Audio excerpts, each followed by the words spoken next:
I'm really happy today to spend just a few minutes and give you a little recap on a long trip that Phyllis and I recently took to the Middle East.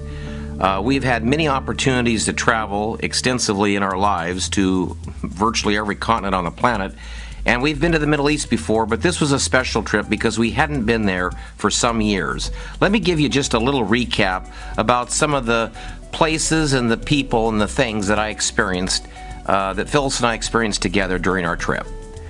Well, it was a 2-week trip, and it started on January 9, and we flew down to LAX, and out of Los Angeles you can catch a direct flight to Dubai. That would be our first destination, and we were going to fly Air Emirates. I would have to say, if you're flying, you might want to consider Air Emirates because it is one of the better airlines we've ever flown. It competes right up there with Singapore Airlines. Obviously, when you get on the plane and you're going to be flying for 16 hours, it's very important to make friends with the stewardesses. They're a delight to have around, and especially when they're courteous and polite. And we had a remarkable trip over, even though it was long. We took the polar route. And during the polar route, it was a really interesting journey to look down and fly over some of these areas. At 30,000 feet, you can make out the continents perfectly. But our trip started, and we basically took off and headed out. We took the polar route. And during that route, pretty much when you're up over the North Pole, you see nothing. But as we started to come on down into continental Europe, it was interesting flying right over some of the places that we all know so well. And of course, those places would include right over Copenhagen, hit the European continent, headed south over Germany, crossed Austria, and finally Turkey, and then we were flying directly over Iraq. And we could look down and see Najaf in the north, then we could see Fallujah and Baghdad, and as we headed south and approached the Persian Gulf, we could see Bosra right below us. Well, heading south at about 600 miles an hour, you could see out the left window to the east, Iran, and of course looking out our west, we could come over Kuwait, we could look out and see Saudi Arabia, the little island of Bahrain, and all this was nice because we were rapidly approaching our destination. And if you look at the Arabian Peninsula, there's a little boot, and Dubai is right on the toe of the boot. It's actually very close to the Straits of Vermouth, which is a very politically hot topic right now in international discussions. Well, it was interesting arriving there at Dubai, and you came into the airport, and we basically transferred to the hotel, and Dubai quickly said is a desert city on the water that only a few years ago was more or less a little desert town. Today, it's a phenomenal, architecturally splendid city, and it has a lot of interesting architecture, and it's noted for its towers.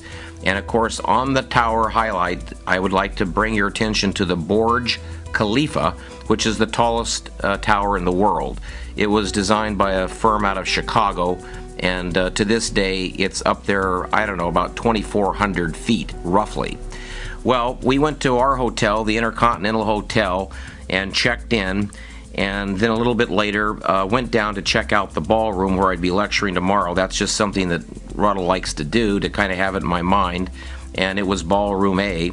And so on the way out of the Ballroom A, just taking that little look the night before the lecture, I ran into the very people that actually had invited me to come to Dubai, and that was a thrill, because for the first time I met Sammy Chogle and my old friend Harold Goodis, and of course the president of the Pan-Arab Endodontic Dental Society, Zuhair Al-Khatib.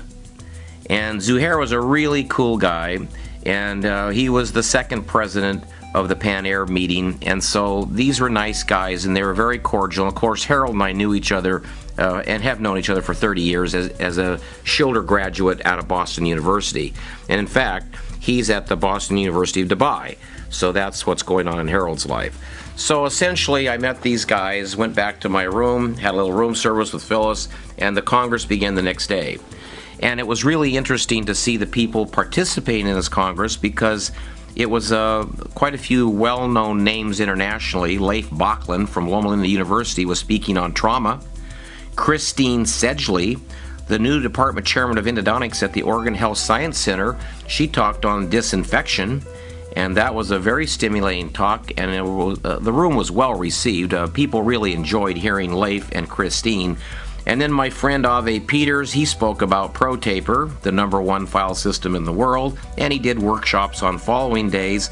Ken Hargraves, an old pal of mine who's the editor of the Journal of Endodontics, he was over there lecturing on pain management, and he is a fascinating guy to hear, very smart, and a nice way to tie science to clinical endodontics. Of course, there were many other participants that spoke, many people from the Arab world, and I made some new friends and learned quite a bit from some of those lectures. Well, as most of these congresses do, that night they wanted to do a really nice thing. So in conjunction with the Dubai Police Department, we were taken out on a very nice boat ride in the harbor of Dubai, and there was a spectacular fireworks show, and I was very pleased to experience all that, good meals and good dinners, and of course Zuhair, I'll say his name again. I'm not so good at names. You people know this that listen to me, but it's Al-Khatib. And Zuhair is really a delightful person. He has a family, and he's a remarkable clinician, and I know we're going to hear more about him in the years ahead. Well, I gave my lecture on day one, and it was on Wave 1, and I had a packed room, and everybody was excited about Wave 1 and wanted to hear a little bit more about it, because it's relatively new internationally.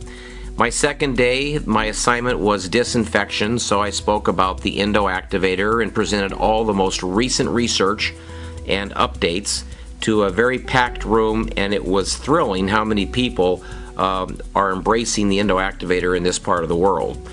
Of course, there was workshops, and that was the third day. So on the third day, Phyllis and I gave some workshops, and they were filled, and what was remarkable is Zeiss was able to supply microscopes to every single student that participated in the workshops, and so we had a lot of fun. Well, that pretty much concluded our trip into the Intercontinental Hotel where this meeting was being held. There was just one more little highlight that's meaningless to mention, but I got a thrill out of it myself. When we went to the Intercontinental Hotel, there was a Pakistani who was one of the doormen. And this Pakistani was very, very tall and was a slight reminder of the Burj Khalifa. Remember the tower I just mentioned? Well, this doorman stood 7 feet 8 inches tall. And there is some dispute, but he's either the first or the second tallest man in the world.